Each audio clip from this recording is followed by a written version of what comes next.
சகஸ்ரநாம பாராயணம் பண்ணுறது ரொம்ப விசேஷம். அப்படியும் இல்லை என்றால் 108 துளசியை எடுத்துட்டு ராம ராம ராம ராம அப்படின்னு சொல்லிட்டு ஒவ்வொரு துளசியை போட்டு சுவாமிக்கு அர்ச்சனை பண்ணுறது மிகவும் விசேஷமானது. அந்த நாளில் நெய்வேத்தியமாக பால் பாயசம் பண்ணுறது உகந்தது. ஏன்னா தசரத சக்கரவர்த்தி புத்திரகாமேஷ்டி யாகம் பண்ணி நெய்வேத்தியம் பண்ண பால் பாயசத்தை சாப்பிட்ட பிறகு தான் ஸ்ரீராமர் அவதரித்தார்.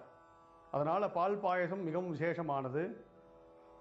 அது தவிர வடை, சர்க்கரை பொங்கல், பானகம் அப்படின்னு சொல்லுவாங்க, வெல்லம் கலந்த நீர், அதுக்கப்புறம் நீர்மோர், இவையெல்லாம் நெய்வேத்தியம் செய்து அன்று நம் வீட்டுக்கு வரும் நண்பர்கள் உறவினர்களுக்கு அது பிரசாதம் கொடுப்பது மிகவும் விசேஷமானது.